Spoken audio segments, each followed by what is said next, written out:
Halo semuanya, kali ini kita akan mempresentasikan proyek 3 progresional kita, yaitu alat pendeteksi dan pembantu bencana angin ribut.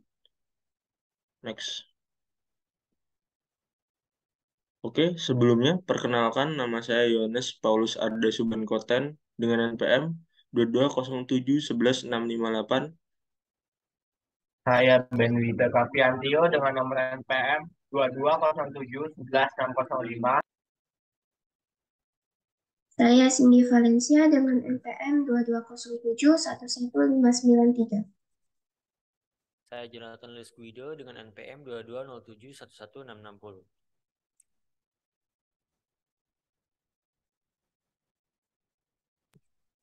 Nah, produk aplikasi yang menjadi referensi kami dan juga yang memiliki masalah yang sama dengan kami yaitu yang pertama ada Info BMKG, yang kedua ada Rain and Wind Map, yang ketiga ada Climb Radar Cuaca. Gambar dan deskripsi aplikasi yang pertama ada Info BMKG. Adalah sebuah aplikasi mobile yang menyajikan informasi mengenai cuaca, suhu, iklim, kualitas udara, dan gempa bumi yang terjadi di berbagai wilayah di Indonesia. Untuk fungsi aplikasi Info BMKG ini menyajikan informasi tentang cuaca, suhu, iklim, kualitas udara, dan gempa bumi di seluruh Indonesia. Untuk keunggulannya dari aplikasi ini adalah adanya berbagai fitur yang menginformasikan peta iklim, kualitas udara pada suatu daerah. Kekurangan pada aplikasi ini yang pertama, detail informasi pada aplikasi kurang akurat. Yang kedua, update perkiraan cuaca yang lambat. Yang kedua, ada aplikasi Rain and Wind Map, adalah sebuah aplikasi yang memantau salju, angin seperti badai dan topan, temperatur dan distribusi polusi udara dalam peta 3D selama 24 jam terakhir dan 30 menit ke depan secara real time. Perkiraan angin, temperatur, dan polusi udara disediakan selama kurun waktu 24 jam ke depan dalam sebuah peta 3D. Untuk fungsi aplikasi, yang pertama melihat arah angin dan kecepatannya. Yang kedua, melihat tingkat temperatur. Yang ketiga, melihat tingkat polusi udara. Untuk keunggulannya, yang pertama pilihan tipe peta, yang kedua pilihan penampilan peta dalam 2 dimensi atau 3 dimensi. Yang ketiga, pemilihan waktu yang bisa diatur dengan menggeser garis merah atau dengan menggunakan tombol next.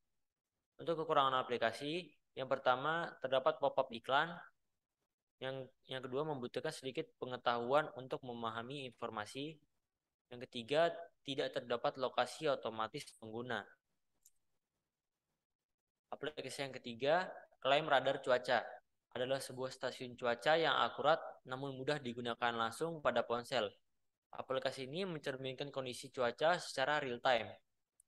Fungsi aplikasi yang pertama, memperkirakan cuaca buruk. Yang kedua, mengukur kecepatan angin. Yang ketiga, mengukur kelembapan. Keunggulan aplikasi yang pertama dapat meramal perkiraan cuaca dalam 7 hari ke depan. Yang kedua, dapat mendeteksi lokasi pengguna secara langsung. Yang ketiga, dapat melihat kondisi cuaca di daerah lain. Untuk kekurangan aplikasi, terdapat pop-up iklan pada aplikasi. Yang kedua, berbayar jika ingin menggunakan fitur pro seperti perkiraan curah hujan, lacak badai, dan arah mata angin. Potensi-potensi yang masih bisa dikembangkan. Pada aplikasi Info BMKG, yang pertama, memberikan fitur pengaturan lokasi secara otomatis. Yang kedua, memberikan fitur share ke media sosial berupa gambar secara detail. Yang ketiga, meningkatkan keakuratan ramalan cuaca. Yang keempat, menambahkan bahasa dari berbagai negara. Yang kedua, Rain and Wind Map. Yang pertama, memberikan guide pengguna aplikasi untuk pengguna baru. Yang kedua, memberikan penjelasan untuk istilah khusus seperti polusi udara PM1, PM2.5, dan lain-lain. Yang ketiga, memberikan ramalan cuaca berdasarkan lokasi pengguna. Yang keempat, memberikan ramalan cuaca sesuai pilihan lokasi yang diinginkan pengguna. Dan aplikasi yang terakhir, Climb Radar Cuaca.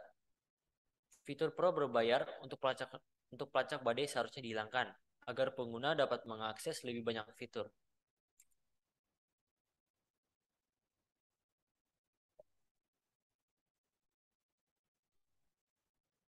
Nah, apa sih My Tornado Shield itu?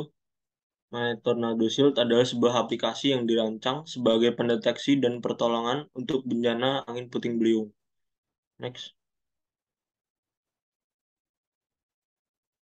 Selanjutnya kita masuk ke fungsi dan fitur-fiturnya.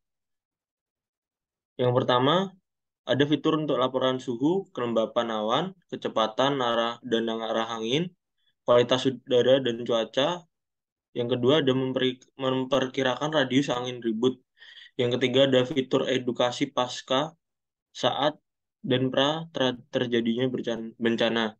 Yang keempat, ada saat terdeteksi akan bencana angin ribut, memberikan arahan pasca saat dan terjadinya bencana, dan memberikan arahan menuju daerah evakuasi yang aman jika memerlukan pengevakuasian. Yang kelima, ada fitur bantuan tim penyelamat seperti SAR.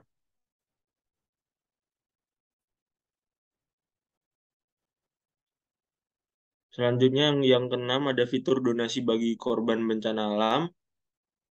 Ada fitur pengaturan lokasi secara otomatis. Ada fitur pemilihan lokasi. Ada fitur share ke media sosial. Ada fitur notifikasi dan alarm yang akan terjadinya angin ribut. Ada fitur untuk menyediakan bahasa lain agar negara lain dapat menggunakannya. Ada fitur yang memberi tahu daerah yang aman dan rawan terjadinya angin puting beliung. Ada fitur poin yang didapat dari donasi untuk ditukarkan jadi voucher. Dan yang terakhir, ada fitur untuk menyediakan berita berdasarkan kategori.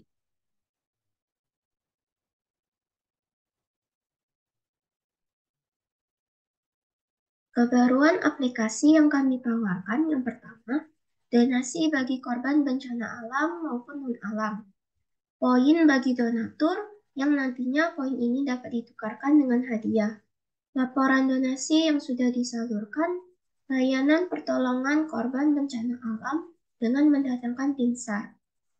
Alarm bencana ketika terjadi saat tidur, alarm bencana bagi tunanetra, informasi jalur menuju tempat evakuasi terdekat.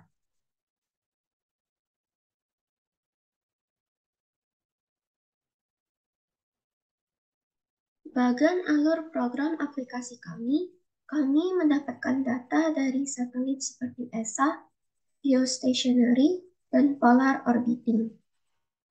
Data yang kami terima seperti lokasi, suhu, kelembapan, awan, kecepatan angin, dan kualitas udara. Output yang kami keluarkan seperti notifikasi keadaan cuaca, informasi suhu, kelembapan, awan, kecepatan angin, dan kualitas udara. Kemudian ada berita terkini peristiwa alam yang terjadi dan artikel mengenai cuaca ataupun badai. Serta tampilan 2D atau 3 dimensi yang dapat dipilih oleh pengguna. Output tersebut akan kami keluarkan untuk pengguna. Next.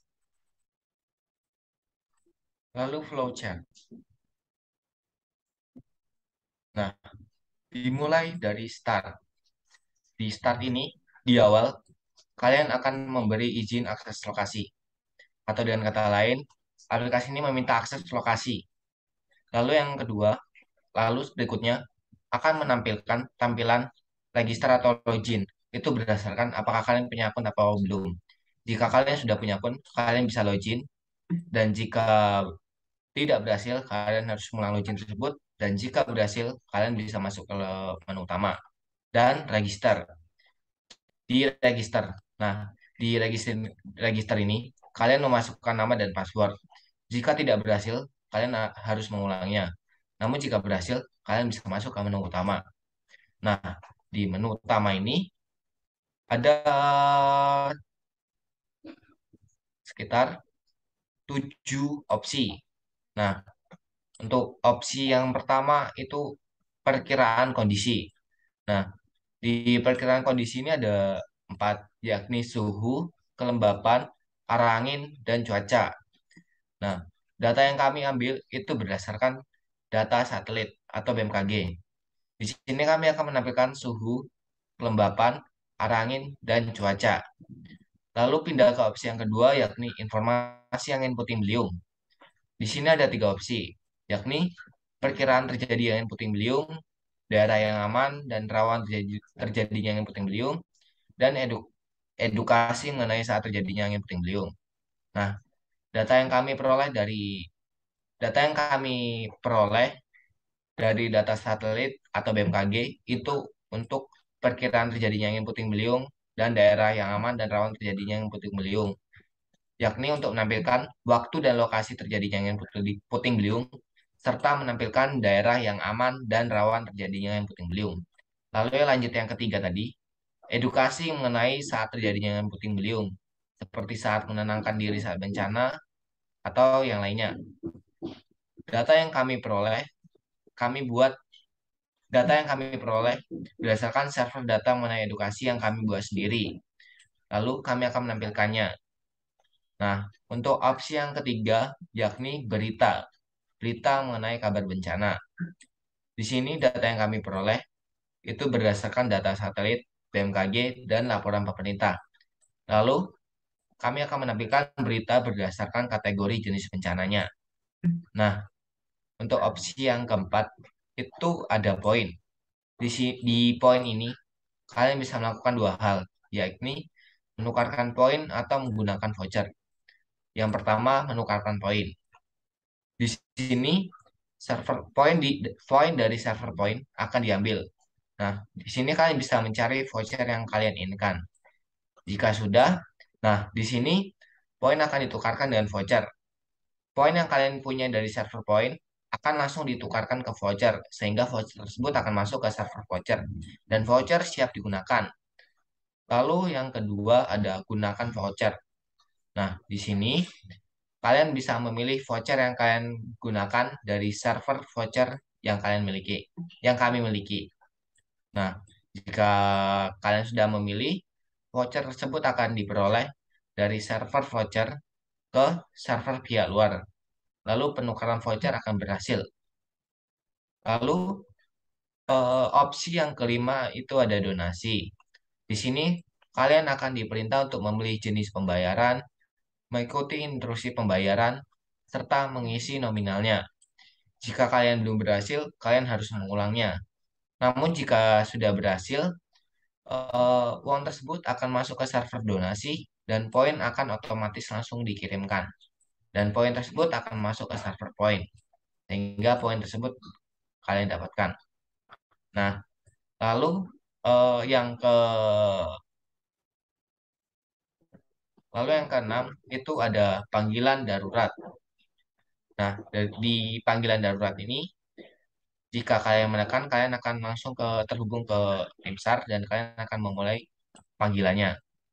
Lalu jika sudah, kalian akan menunggu pembuktian dari satelit, pemerintah, atau BMKG.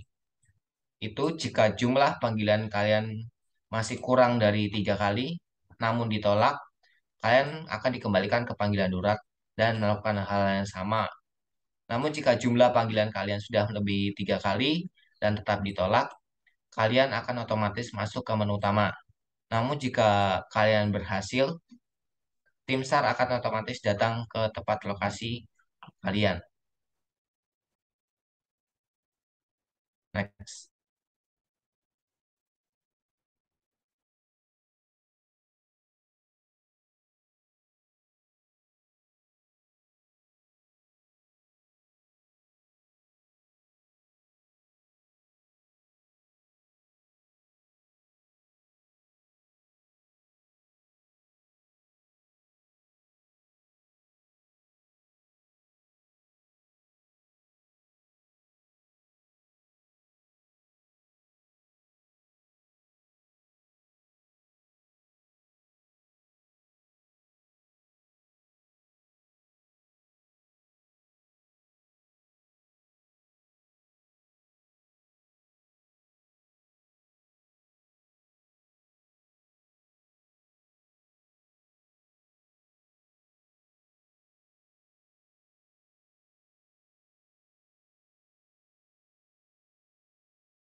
Sekian presentasi dari kami. Terima kasih.